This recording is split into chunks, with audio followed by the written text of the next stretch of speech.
जिल्हा नियोजन समितीची नवीन बैठक या ठिकाणी आज पार पडली।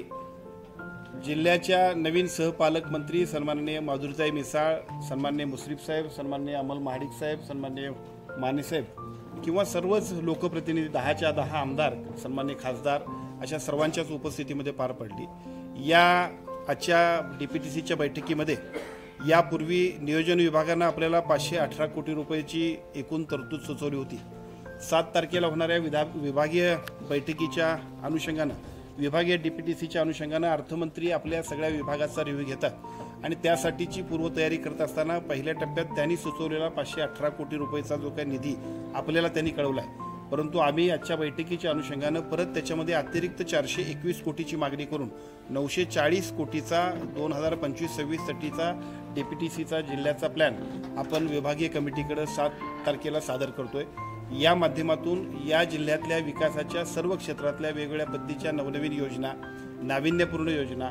पर्यटन विकासाच्या योजना आणि त्याचबरोबर रस्ते, पाणी, वीज अशा सगळ्या मूलभूत समस्यांसाठी सुद्धा किंवा सुविधांच्यासाठी सुद्धा ज्या ज्या आवश्यक आहेत त्या सर्व उपाययोजना करण्यासाठीचा निधीची मागणी आपण उद्या करतोय। अतिशय चांगल्या पद्धतीने जिल्ह्याचं यापूर्वी सुद्धा आपल्या डीपीटीसीच्या माध्यमातून काम चाललंय। आजच्या बैठकीच्या अनुषंगाने 2 प्रस्ताव सर्वच लोकप्रतिनिधींनी ज्याला मान्यता दिली।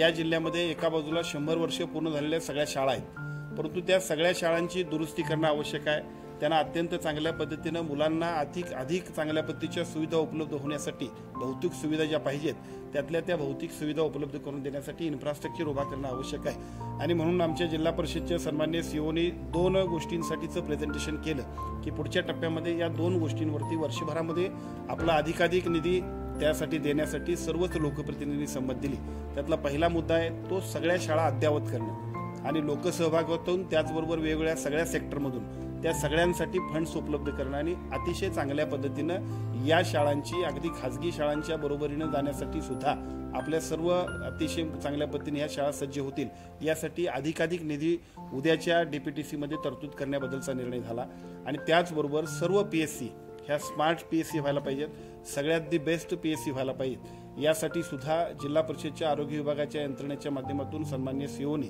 या ठिकाणी जे प्रेझेंटेशन दिलं त्याला सुद्धा अति चांगल्या पद्धतीनं डीपीटीसीने मान्यता दिली आणि पुढच्या टप्प्यामध्ये या 2 विषयांवरती अतिशय चांगल्या पद्धतीचा आरोग्य आणि शिक्षण या विषयावरती जिल्ह्याच्या डीपीटीसीचा अधिकाधिक निधी देण्याचा निर्णय आजच्या बैठकीमध्ये घेण्यात आला। या बैठकीच्या माध्यमातून या 2 विषयांबरोबरच कोल्हापूर जिल्ह्याच्या विकासासाठी आवश्यक असणारा पर्यटनाच्या बाबतीतले जे काही प्रश्न आहेत त्या पर्यटनाचे विषय, महालक्ष्मी मंदिरापासून ते ज्योतिबाचा आराखडा असेल आणि त्याचबरोबर वेगवेगळ्या पद्धतीच्या अगदी कन्व्हेन्शन सेंटरपासूनच्या सर्व ज्या शासन स्तरावरती प्रलंबित विषय आहेत किंवा ज्यांच्यासाठी निधीची आवश्यकता आहे त्या सगळ्यासाठी सुद्धा सन्माननीय मुख्यमंत्री महोदयांकडे आणि दोन्ही उपमुख्यमंत्री महोदयांच्याकडे मागणी करण्यासाठी एक बैठक आयोजित करणं आणि या सर्वांना जास्तीत जास्त निधी उपलब्ध करून देण्यासाठीची एक निर्णय घेण्यात आला की ज्याच्या माध्यमातून पुढच्या टप्प्यामध्ये कोल्हापूर जिल्ह्याची विकासाचं जे काही एकूण कामकाज आहे ते अधिक गतिमान करण्यासाठी सुद्धा एका बाजूला उपलब्ध निधीमध्ये अधिकाधिक निधीची मागणी करणं आणि त्याचबरोबर जे पूर्वीपासूनचे कामं सुरू आहेत त्या सगळ्या कामांना अधिक गतिमान करण्यासाठी सुद्धा आर्थिक निधीची तरतूद करण्यासाठी सुद्धा